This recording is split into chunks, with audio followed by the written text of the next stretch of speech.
O livro de Lucas é o mais extenso e abrangente dos 4 evangelhos.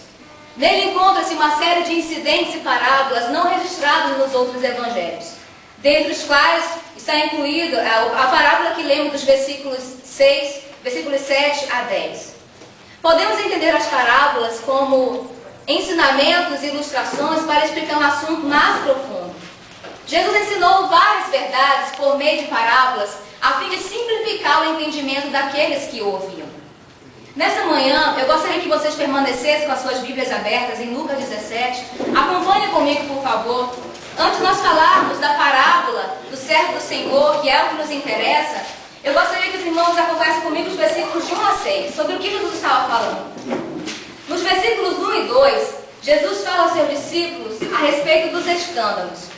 Nos versículos 3 e 4, Jesus fala a respeito do perdão. E nos versículos 5 e 6, Jesus fala a respeito da fé. Estes assuntos nós podemos encontrá-los entre os evangelhos sinóticos, o que nos ajuda a compreender melhor o porquê Jesus aborda tais assuntos. No versículo 2, Jesus fala a respeito dos pequenos, mas em Lucas 17 não diz o porquê os pequenos são mencionados. Mas ao lermos Mateus 18:1 e Lucas 9:46 a 48, vemos que os discípulos estavam interessados em saber quem era o maior do reino dos céus. Então Jesus toma uma criança, coloca entre eles e diz: aquele que não se tornar como essa criança não poderá entrar no reino dos céus. Jesus queria ensinar-lhes que se eles permanecessem em seu presente estado de mente e coração, ansiosos em serem maiores uns que os outros e dominarem uns sobre os outros, eles não entrariam no reino dos céus. A partir do versículo 3, Jesus começa a ensinar aos seus discípulos a respeito de 3 virtudes muito importantes que os seus discípulos deveriam ter. A primeira virtude é a magnanimidade, que nós encontramos nos versículos 3 e 4. A magnanimidade é a qualidade do que é magnânimo, é aquele que perdoa com facilidade, é aquele que se mostra indulgente com o próximo, que tem disposição em perdoar. A virtude cristã da magnanimidade se fará sentir não somente no fato de se perdoar uma só vez, mas tantas vezes quantos forem os pedidos de perdão do ofensor. Os discípulos, então, compreendendo a quase impossibilidade de praticar a magnanimidade, pedem a Jesus: Senhor, acrescenta-nos a fé. A fé é a segunda virtude que um discípulo deve ter. Parece que os discípulos acham que é necessário muita fé para se ter a magnanimidade em perdoar. De fato, eles possuíam a fé, mas essa parecia tão pequena que quase desaparecia diante desse perdão tão genuíno. Porém, o Senhor lhes fez sentir que este perdão era uma consequência da fé, pois a fé, embora sendo pequena, é tão poderosa que pode realizar coisas grandes e maravilhosas. A terceira das 3 virtudes que Jesus ensina nesses versículos, nós encontramos nos versículos 7 a 10, quando Jesus usa uma parábola para confirmar o ensino antecedente e acrescenta a terceira das 3 virtudes, que é a modéstia cristã, a qual iremos falar sobre ela através do seguinte tema: as características de um bom servo. As características de um bom servo: ele cumpre as suas obrigações. Acompanhe comigo no versículo 7, que diz: e qual de vós será um servo a lavrar ou apacentar gado, a quem voltando ele do campo diga: chega-te e assenta-te à mesa? Esse servo, ele cumpre as suas obrigações no campo. Um servo pode ser qualquer pessoa entregue a alguém mais poderoso do que ele para servir como um oficial na corte real, um soldado no exército ou como um mordomo de confiança. As características de um bom servo: ele cumpre as suas obrigações e ele não espera retribuições pelo seu serviço. Ele não espera retribuições pelo seu serviço, pois sabe que o seu Senhor não lhe deve gratidão. Acompanhe comigo no versículo 9. O verso 9 começa com uma pergunta que é esperada por uma resposta enfática e negativa. Eu vou fazer a pergunta do texto e eu quero que os irmãos me respondam, certo? Porventura dá graça a tal servo, porque fez o que lhe foi mandado? Qual é a resposta? Não. Nós precisamos entender aqui se essa graça que ele está falando, porventura dá graça, é no sentido de favor imerecido, que o servo alcança a graça diante do seu Senhor, ou porque o Senhor está obrigado em fazer alguma coisa. Em Lucas 17 fala de ter favor e não de encontrar favor. Essa parábola está falando de trabalho realizado e seus resultados. Depois de todo o seu trabalho, o Senhor lhe deve algo? Algum crédito é merecido para aquele servo que fez as suas obrigações?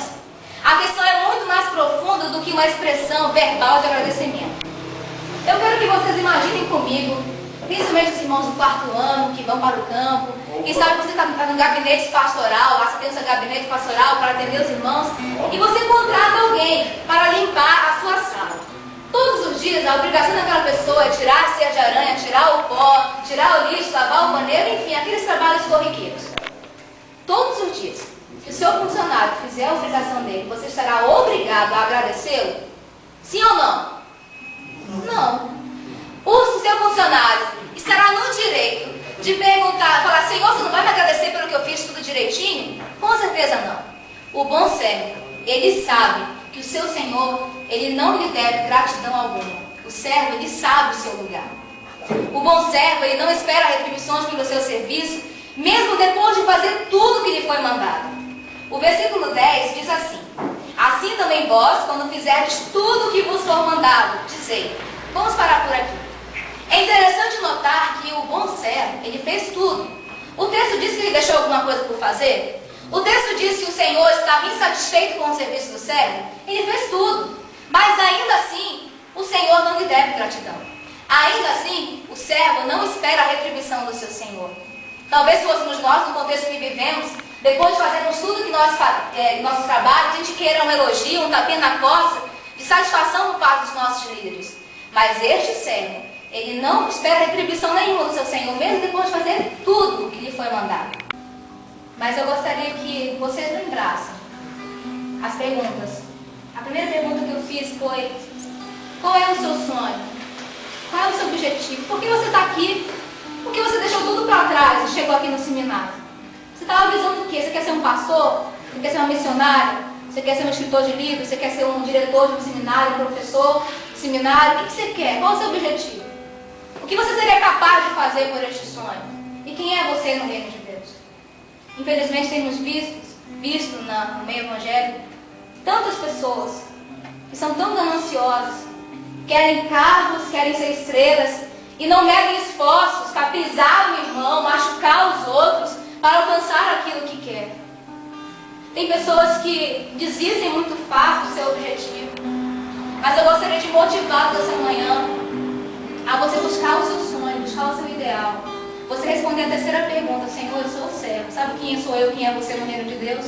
Nós somos servos. Amém. Somos servos de Jesus. A nossa prioridade é obedecer às ordens. Por mais difícil que seja perdoar alguém, por mais difícil que seja pedir perdão para alguém, por mais difícil que seja amar o inimigo, por mais difícil que seja ser hospitaleiro quando você está de mau humor, eu não sei quais são as ordens, mas por mais difíceis que sejam as ordens de Jesus, eu e você somos servos. E nós temos que cumprir a nossa obrigação em cuidar daquilo que é do interesse do nosso Senhor. Amém. Nós estamos aqui para cumprir a nossa vontade, buscar os nossos próprios interesses. Nós temos que ser o maior. Nós não estamos aqui para ser maior do que ninguém. Nós estamos aqui como servos. É verdade. E essa atitude de servo deve ser demonstrada dia a dia. Eu devo ser servo de todos vocês devem ser meus servos. Devemos servir uns aos outros nas nossas escalas, no ministério. Foi para isso que nós fomos chamados, para sermos servos. E enquanto a Thalita e o Júnior vão cantar o hino, eu gostaria que nesse momento você tivesse a oportunidade de orar onde você está e falasse com o Senhor. Se você está tendo dificuldade em alguma área da sua vida de obedecer alguma ordem, se porventura o Senhor tem falado alguma coisa para você que você não tem tido capacidade de obedecer, está difícil aqui, o conflito está grande, você, Senhor, isso aqui é difícil perdoar, Senhor. É difícil dar um braço a vocês, existe alguma coisa que o Senhor está cobrando de você e você está tendo dificuldade de obedecer. Comece a falar com o Senhor: Senhor, me ajuda. Me ajuda a obedecer as tuas ordens. Me ajuda a ser um bom servo que cumpre as tuas ordens. Senhor, me ajuda a parar de pensar só em mim e pensar em primeiro lugar no Senhor. Verdade, Jesus. Onde nós fomos chamados. E o nosso chamado não foi para ser reconhecido por ninguém, mas foi unicamente para glorificar e exaltar o nome do nosso Senhor. Nós nos colocamos na tua presença, Senhor.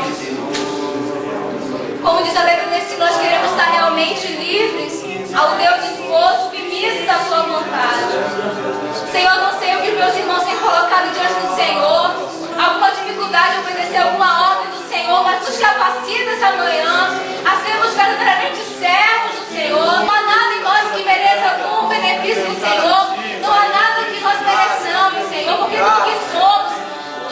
nascemos foi dado gratuitamente pelo Senhor.